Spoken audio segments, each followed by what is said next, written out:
चलो, तो मार्केट्स के अंदर जो ट्रैप मोमेंटम था ना, वो काफ़ी बढ़िया से यहाँ पे एक ट्रैप हो गया। अब अगर आपके पास में यहाँ पे सीई का पोजीशन अगर होल्डिंग में है तो फिर आपको क्या करना चाहिए? क्या पोजीशन को आपको एग्जिट करना चाहिए या फिर आपको पोजीशंस को वेट करना चाहिए लेकर के?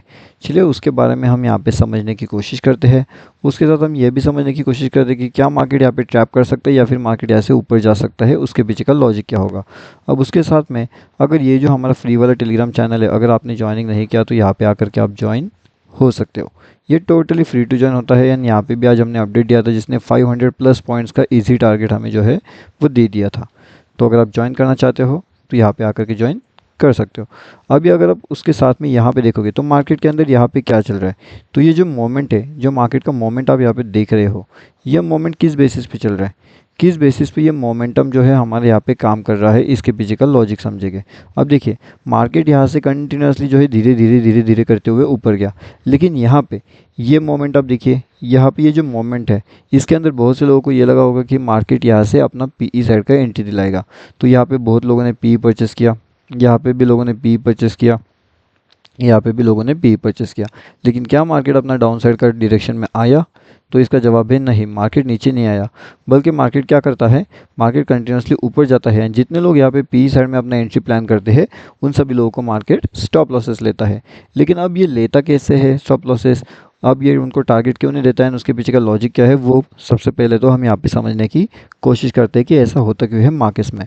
अब यहाँ पे भी अगर आप देखोगे तो ये मोमेंट देखिए, ये वाला जो मोमेंटम है ना, यहाँ से मार्केट ने सडन एक अपर साइड का मोमेंटम दिया, लेकिन यहाँ पे जाकर के लोगों को ट्रैप करवा लिया। अब यहाँ पे अगर आप ऑप्शंस के प्राइस देखोगे तो काफ़ी ऊपर तक गए होंगे। एंड जब मार्केट यहाँ पे घूम रहा है तो ये मार्केट का प्राइस ऑप्शन के प्राइस में ऊपर का मोमेंटम यहाँ पे नहीं आएगा।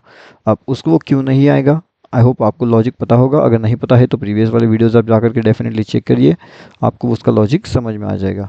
उसके साथ में यहाँ पे अगर मार्केट यहाँ से कंटिन्यूसली ऊपर जाना चाहता है तो उसके लिए इंपॉर्टेंट लेवल रहेगा कि 172 का लेवल्स वो ब्रेक करे, उसके ऊपर सस्टेन करने में कामयाब हो जाए। अगर वो ऐसे करने में कामयाब हो जाता है तो हम कह सकते हैं कि मार्केट का अगला टारगेट यहाँ पे 240 का रहेगा एंड 220 का रहेगा। तो ये दो टारगेट मार्केट इजीली दिला सकता है अगर निफ्टी 50 अपना ऊपर के साइड के लेवल्स को ब्रेक करता है तो। अब ऊपर के साइड के लेवल्स मतलब कौन से, तो वो लेवल्स जो हमने हमने अभी अभी डिस्कस किए हैं वो लेवल्स, ठीक है। अब नेक्स्ट चीज़ यहाँ पे देखेंगे कि नेक्स्ट चीज़ समझने की कोशिश करते हैं कि नेक्स्ट चीज़ यहाँ पे क्या हो सकती है। अब मानते हैं कि मार्केट ऊपर ना जाते हुए मार्केट को नीचे आना है, तो क्या मार्केट यहाँ से नीचे आ सकता है? तो इसकी पॉसिबिलिटी कहाँ पे निकल के आएगी, तो इसकी पॉसिबिलिटी निकल के आएगी 178 के आसपास में। अब 178 पे तो आप एंट्री कर पाओगे नहीं, क्योंकि वहाँ पे आपने पहले सी साइड का एंट्री प्लान किया होगा, तो आपको कहाँ पे एंट्री ढूंढना पड़ेगा, लगभग आपको यहाँ पे 198 के पास, ठीक है। तो 198 के पास आपको एक बियरिश सेटअप फाइंड आउट करना है। अब वहाँ पे बियरिश सेटअप मिलते ही आप एक डाउनफॉल का प्लानिंग वहाँ पे कर सकते हो, ठीक है। तो ये हो गई अब यहाँ पे डाउन साइड की बात में। अब यहाँ पे देखिएगा ये मोमेंट, आप देखिए ये कितना ज़्यादा कन्फ्यूजन मोमेंट है, मतलब मार्केट नीचे भी आया, मार्केट ऊपर भी गया, वापस मार्केट यहाँ पे कन्फ्यूज़ किया, बहुत लोगों को यहाँ पे ऊपर का साइड का पोजीशंस लेने लगे एंड मार्केट तुरंत नीचे आ गया। अब वापस यहाँ पे भाई मार्केट नीचे आया, ये मार्केट नीचे कैसे आया, चलो समझने की कोशिश करते हैं। अब मार्केट के अंदर जो स्टॉप लॉस है ना, वो काफ़ी बढ़िया से एंड हेवी क्वांटिटी के अंदर अभी चल रहे हैं स्टॉप लॉसेस। अब स्टॉप लॉसेस की अगर हम बात कर ही रहे हैं तो यहाँ पे अगर आप देखोगे तो ये कितने स्टॉप लॉस निकल के आ रहे हैं, 170 टू 180 पॉइंट्स के ये स्टॉप लॉसेस निकल के आ रहे हैं। अब क्या आप इतने बड़े बड़े स्टॉप लॉसेस मार्केट के अंदर ले सकते हो? अगर आप ले सकते हो तो अच्छी बात है, अगर नहीं ले सकते तो मेरे हिसाब से आपको थोड़ा सा वेट करना चाहिए मार्केट का। एंड जब मार्केट थोड़ा बहुत सेटल होता है तब जाकर के आप स्टॉप लॉसेस का प्लानिंग वहाँ पे फिर कर सकते हो, ठीक है। उससे पहले नहीं, उससे पहले हमें कोई चीज़ का प्लानिंग यहाँ पे नहीं करना है, उससे पहले तो हमें कन्फ्यूजन जोन का भी प्लानिंग यहाँ पे नहीं करना है। अब मार्केट का ये जो जोन है, अब यहाँ पे ये जो जोन है, क्या हम इस जोन के अंदर एंट्री करने वाले हैं? तो इसका जवाब है नहीं। यहाँ पे जो एंट्री जोन है वो डिपेंड करेगा अपने लेवल के अकॉर्डिंगली। क्या अपने लेवल के पास मार्केट आ रहा है, क्या अपने लेवल्स के मार्केट से कुछ बियरिश सेटअप मिल रहा है या फिर कुछ बुलिश सेटअप हमें मिल रहा है। अगर बुलिश मिल रहा है तो ठीक है, बियरिश मिल रहा है तो ठीक है, तब जाकर के एंट्री प्लान कर सकते हैं। अगर यहाँ पे कोई सेटअप नहीं मिलता तो फिर एंट्री प्लान वहाँ पे नहीं किया जाएगा, ठीक है। तो ये हो गया सिंपल लॉजिक। अब सिंपल लॉजिक के बेसिस पे अब एक और चीज़ हम यहाँ पे समझते हैं कि मार्केट के अंदर जो 90-10 वाला चीज़ है वो भी यहाँ पे काम करता है। अब ये बेस्ड है अपॉन एवरेजिंग पे। अब इसके अंदर भी 90 में जो होते हैं वो 30-30 एंड 30 पे काम करते हैं, फाइनल जो होता है वो लगभग 10% पे काम करता है। अब वो कैसे काम करता है उसका भी मैंने आपको लॉजिक बता दिया है। अगर वो नहीं पता है तो यहाँ पे देखिएगा, प्रीवियस वीडियोस भी आप जा करके देख सकते हो। लेकिन मार्केट का जो सेंटिमेंट है ट्रैप सेंटिमेंट है। अब मार्केट ट्रैप सेंटिमेंट में कैसे काम करता है वो देखिए। सिंपल ट्रेंड लाइन ऊपर है नीचे है, ऊपर है नीचे है, ट्रेंड लाइन के आसपास में है, ऊपर है नीचे है। जब तक पूरी तरीके से ट्रेंड लाइन के बाजू में नहीं निकलता मार्केट्स, तब तक नहीं जाना है। मतलब मार्केट यहाँ पे नीचे भी आ रहा है, ऊपर भी जा रहा है, मार्केट नीचे भी आ रहा है, मार्केट ऊपर भी जा रहा है, ऊपर से वापस नीचे आ रहा है, वापस ट्रेंड लाइन पे जा रहा है। तो यहाँ पे हमें ट्रेंड लाइन को ट्रेड नहीं करना है। ओके, क्या बोला मैंने? ट्रेंड लाइन को ट्रेड नहीं करना है, हमें यहाँ पे अवॉइड करना है, यानी कि अवॉइड जोन आइडेंटिफाई करना है। अवॉइड जोन आइडेंटिफाई करने के बाद हमें क्या करना है, उसे अवॉइड जोन में आइडेंटिफाई करिएगा या फिर आप ट्रैप जोन देखिएगा। अगर आपको ट्रैप जोन पता चल जाता है तो ट्रैप जोन के अकॉर्डिंगली आपको ट्रैप जोन को ट्रेड करना पड़ेगा, लेकिन उसके रिवर्स में ट्रेड करना पड़ेगा। ठीक है, तो ट्रैप जोन के रिवर्स में आपको ट्रेड करना है। अब ट्रैप जोन के रिवर्स में आप कैसे ट्रेड करोगे? अब ट्रैप जोन के रिवर्स में जो ट्रेड होता है वो लगभग कैसे होता है?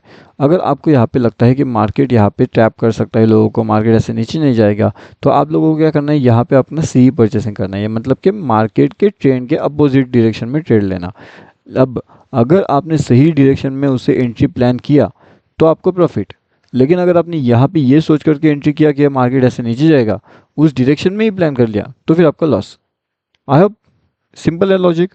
आई होप आपको ये लॉजिक समझ गया कि किस तरीके से आपको वहाँ पे ट्रेड प्लान करना है। एंड अगर आपका लॉस भी जाता है तो कितना जाएगा?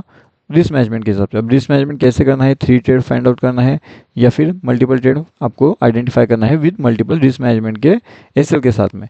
अगर ये चीज़ कर पाते हो तो बहुत बढ़िया, अगर नहीं हो पाएगी तो दिक्कत वाली बात है। इसलिए रिस्क मैनेजमेंट करना बहुत ज़्यादा इंपॉर्टेंट है।